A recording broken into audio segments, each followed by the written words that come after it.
Naafiyyuu amata dheeraa ol beenuu kana keessa jechuun yommuu baay'ee siin dubbatadhee sodaadha beektaa.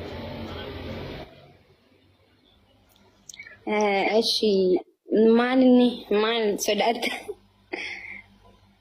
ጋይስ ኮፒ ሊንክ ናኩዳ wanna callisanii dubbatanii fi wanna sodaatamne jira si dubbadhu.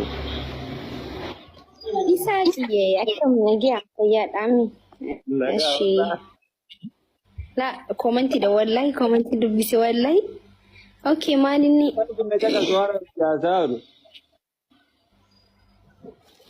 maal gochuu ana siin dhuma komantii jala deemte komantii ilaaltaa miti.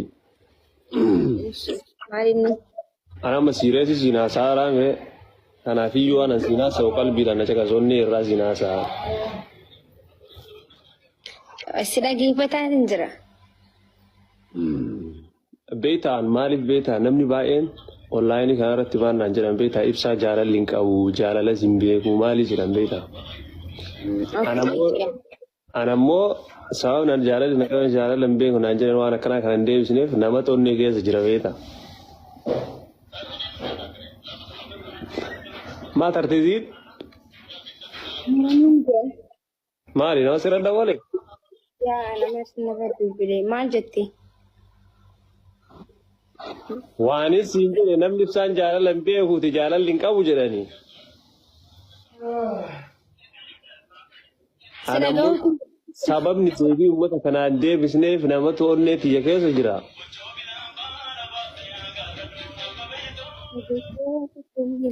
Kanaafiyyuu wanna kana sitti himuu barbaadeeti beektaa har'aa yeroo baay'ee dho'isee taa'ee.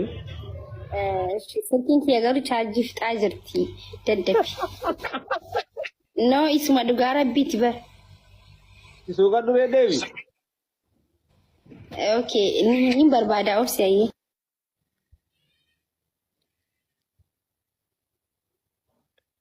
Baafachuu beekee. Eshi. Itti suuqatte. No chaarjiin dabe jechuun booda gisee laayifii amma laayifii irraa bahuuf deemu waan ta'eef booda yoo dubbatte wayyu. Manna waan dubbii kaasanaaf fiiguu barbaadde. Naa fiiguufi miti bar ani chaarjii irra godhadhuufi silkiin chaarjii irra fixee. Sorry. Bakka adii fedhe. Sittuun himu bakka yeroo biraa haasui. Eega si dabban. No na dabbareeti miti. Xiqqishoo guduraatu kun uummata maaliif isin jee bahuuf deemaa. Anaa bahuuf deemu ati natti ergites jalaa qabe duwwaa. Dubbii xiyyaa fi xarduu yoo dubbii xiyya caqastee san booda deemte si yoo waan rakkoo qabu. Kanaafuu gonkumaa arrabsuun khataadhaa likkii jirta gama kanaan. Gama kaaniin ammoo ustaazni kuni gizee hedduu irra deddeebi'ee waa'ee jimaa kana ni kaasaa. Akka waan inni illihii ulamaa'ii biraa wajjiniin wal qabanii si galee jimaa piroofaayila godhatanii itti wal harkaa qabaniiti malee jimaan akka haaraam takka hin qabne akka waan takka hin qabne maaliif jennaan harargeen ulamaa'ii gurguddoo qabdi si galee akka Sheekh Musaa Su'aalaa Sheekh Aadam Tuulaa hundi ni jiran hawaa haraamee isu rabbi hawaa halaalee isu rabbi jee Sheekh Musaa Su'aalaa kana dura dubbatee jira wanni kun ifaaf bilisa itti beeyneet irraa dalagannee hajjiin dheenee mana ittiin jaarrannee jireenya keenya ittiin fooyyeeffannee yeroo dheeraadhaaf ittiin jiraachaa turre si galee. Duris numa beeka. Ustaaznummaan kun hararguma baratee guddate. Garuutu amma bifa haariyaan akka waan inni mufii namoota biraatirraa qabu sii galee. Akka waan mufii waan biraatti wal tuqanitti jimaa irra deddeebi'ee waan jimaa kaasu jira. Malee innis jimaan akka haaraam hin taane ni beeka. Tuni tan namni hundi namaaf galuu qabdu. Isaa meebii dhimma walirraa qabaachuu malan. Deebisaa ulamaan ifi foolii ni deebifti. Fatwaa ifi foolii ni kannan garuu ijoollee teenya if qaba. Ulamaa'ii teenya narrabsina. Sababaa inni jimaa dubbate qofaaf waan kheyrii meeqa, da'waa meeqa fi gorsa meeqa kan inni nu gorsu waan gaggaarii meeqa barumsa meeqa kan inni nu kennu galanni isaa akkana ta'uu hin qabu. Hin arrabsina ulamaa'ii teenya. Namni ulamaa arrabse hadiisa keessatti sii galee namni ambiyaatu ke rabbiin irraa kafala. Ulamaa'iinis dhaaltu ambiyaati. Ulamaa'ii diin rabbii barsiistu, khawaan rabbii barsiistu isa fakkaachuu mala mirga isaati. Jimaan haaraami jee homachuu akka barbaade ta'u mirga isaati. Isin ammoo nuuf taajaatuma karaa keessanitti uffadhaa. Arraba maaltu fide? Dalagadhaa jiruu teessan uffadhaa. Ulamaa'ii nurraan tuqinaa. Tanaan jechuu barbaada Habiibi. Habibi kiyya sun dhugaa keeta. Anna caga sanan mallee wanna si dubbadde. Jimaan harama ta'e halaala ta'e sun dhimma kiyyaa miti dhimmi kiyya. Sigalee san warri beekaan irra dubbatuu danda'an. An kana beeku namni waan hin beekne tokko hin beekne jechuun wallaalummaa miti. Hin beeku jechuun wallaalummaa miti. Dhuga. San hin beekon irra. Garuu as bahanii hamilee kamiin sheeka arrabsuun ati nardha an sheeni tokko yooma sheeni tokko bayas bahee haraama yonni kun siin jedhe ati baatee arrabsitamoo waan biraatiin nagaan waliin haasawitu. Nagaanii waliin haasawaan siin jee baranniin qomadha. Ati mooraa ansanii miti anamma sheeni kun akkas jedhanii miti mooraalii makamiin namnas bahee isaan haraama jedhaniif haraama jedhaniif asbahanii arrabsan mooraalii makam qabanii mooraalii makamiin sheekuutii asbahanii arrabsanii san tunaangal. Yeah, that's what I'm saying. Nasibii kiyya bakka san. Badii isii galee irraa gorfamuu qaban namni keenya arraba dhiisu waan sirriidha kun arrabsu no ulamaa yoo ta'u taane ani mirgaan qaba waan hin fedhe naaf ta'a waan fedhe naan ta'u jechuu nama barsiisaa dhiisi ani mirga guutuun qaba. Jimaan haraam yoo nan jee san ana ati siif halaalitti uffadhu jiru ta'e tuma jirta duraanuu. Hin arrabsina komachuu garuu namuu mirga qaba waan fedhe komachuu. Yes. No sheekh garuu akkana halaali jee namni barbaade komii dhiyeeffachuu ni danda'a komachuu ni danda'a. Garuu ulamaa'ii teenya hin arrabsina. Nama biraatillee arrabsitan ulamaa'ii teenya rabbiin isin hin dhiisu wallahi. Addunyaa fi akhirattuun milkooytan ulamaa'ii arrabsitanii ulamaa'ii xiqqeessitanii. Tuni likkii. Sun akkas. Fakkeenyaaf asirratti maal jechuu barbaada beektaa? Namoonni dhugumatti namni furatee tokko jimaan haraami juu ni jira. Okay yoo jimaan kun haraami jee rabbiin ulamaa'ilee kanneen irraa gaafata ulamaa'ee Harargee keessa jirtu tan ni beekan itti fayyadaman jimaa kana amma sheekkoottiin dachiin qabne jimaan qabne hin jirtu. Dachiin kan namteefi bakka biraa irraa dhufe kan achi jiru duraanuu dachii qabaa jimaa qaba namni marti. Ani faamiliin daldala jimaati jimaa qabna dachii ta'e. Harargeen guutumaa guututti jireenyi keenya parsantiin 80% jimaatti hidha. Sigale kaan daldala biraati kaan wantoota biraa haa hojjetu malee parsantiin 80% jimaatti hidha. Gama tokkos irra laal ulamaa'ii gisee arrabsan irra laala nama biraa yoo arrabsan irra laalu maaliifin irra laalle yehullumnaa guddaa ijaame marri du'uu jechuu Harargeef jimaan. Namni biraa yoo arrabse rakkoon namni biraatti yoo arrabsan sun dhimma kiyyaamti garuu sigalee gin sheekota kenna akkas jedhaniif akkana jedhaniif asbahanii arrabsuun sirrii miti. Gonkumaa sirrii miti fudhataman qabu kun. Sigalee fudhataman qabu duratti. That's true. Like.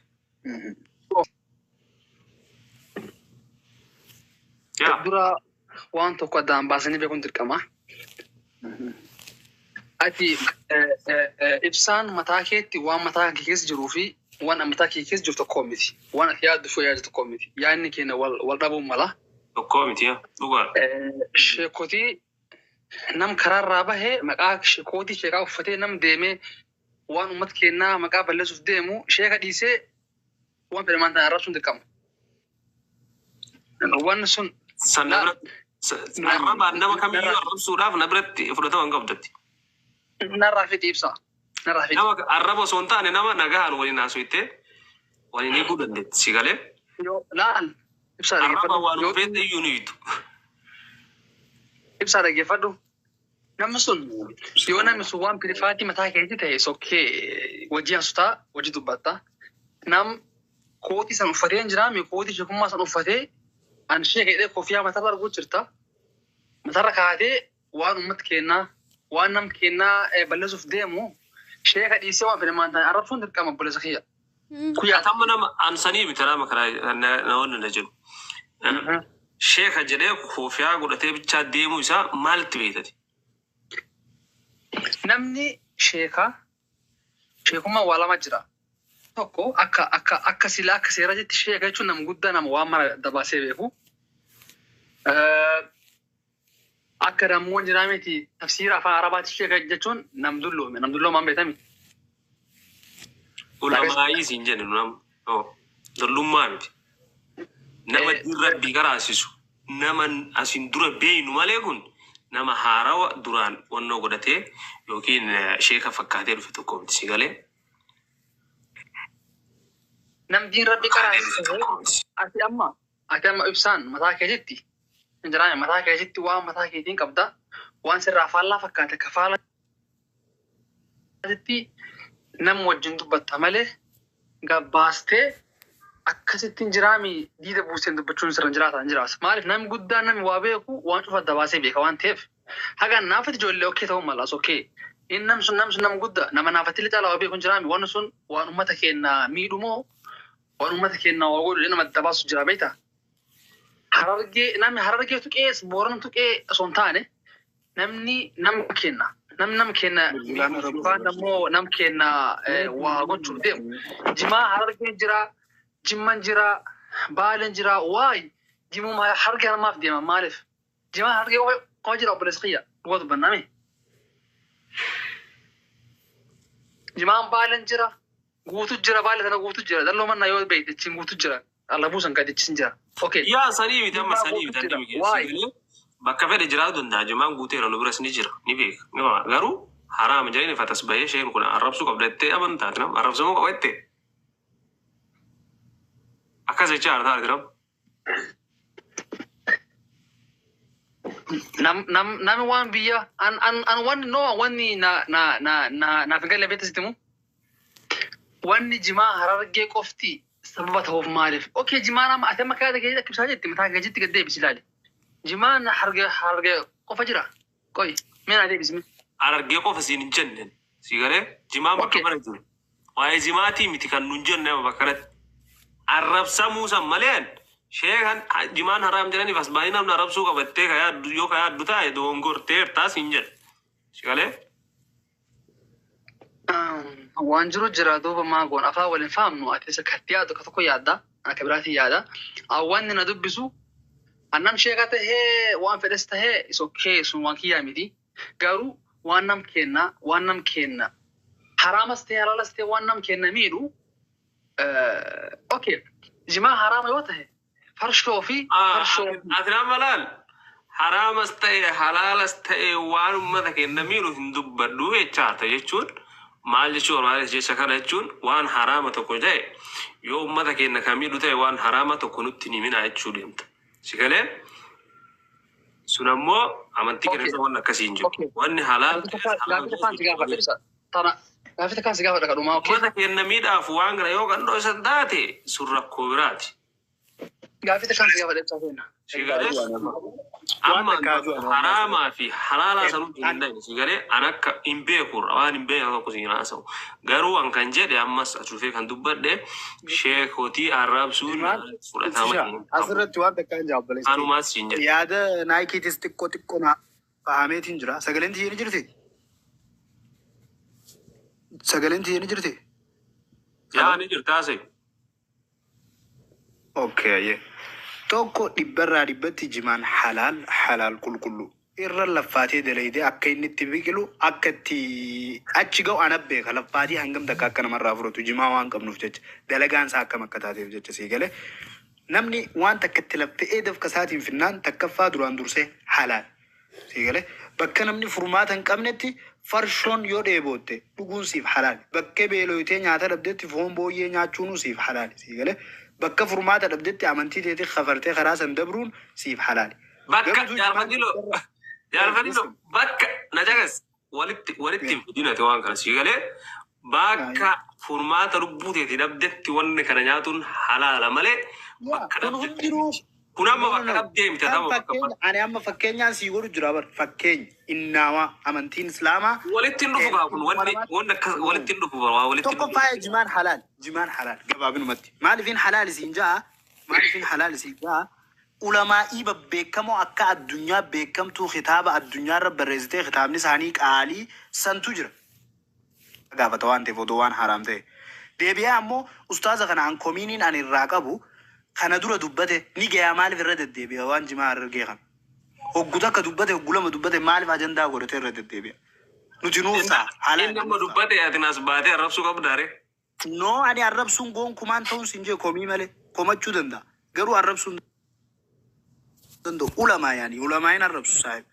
never ulamaa'ini kabaja diinii baradha dhaloota barsiisan dhaloota gara waalaikum salaam kumaafi garuu homachuun hin danda'a.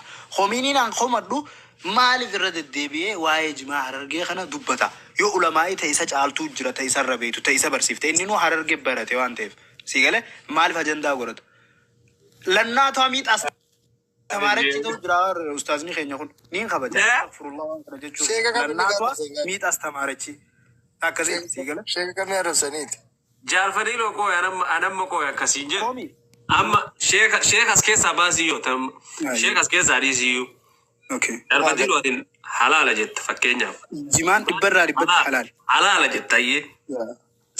Kan haraama jedhee dhiisuu mirga qabaa biree. Mirga guutuu qabda.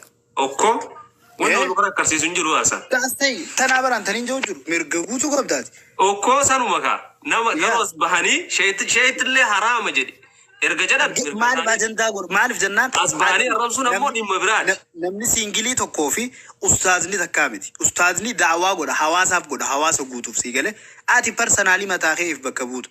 Mataa kee bakka buuteeti jimaan naaf haraami jettee dhiisuu mirga guutuu qabda. If bakka buuta waan ta'eef. Inni garuu mataa isaatis bakka bu'aa ulamaa'ii waan ta'eef dirqamni irree waan jiruuf haraamii fi halaal hawaasa barsiisuun dirqama. Isaaf haraami. Karaa inni harkatti. Angaafi qaba jaalfadiloof ibsa shaallee jimaa yeroo jimaani halaala jedhan bakka isa yeroo karaa mana fincaanii deemee ture dhiifama wajjin. Jimaa bakka kamitti quraana adii wannoo kamirratti jimaan halaala ka jedhu bakka kam jira. كلوا واشربوا هنيئا يا ربي من الطيبات ربنا الدنيا رزينيها وفاكهة وأب الراك أنني هاجمانس خنا خيس هاتك من الطيبات الراي. لا أنا أما قدرة الدنيا رامي أو خفيت يونا فيد قدرة الدنيا رامي أو خفيت يونا فيد في جماع كيلو تك يونا فيد في جماع. لا إله إلا الله. أيها الرئيس يتجسوا كفد كلوا واشربوا أكم ما تشاتين ما قرار كذا تشاتين. كلوا من الطيبات. بكم قرآن تدربوا No. Murade man molla, alam nabi, adina matalo.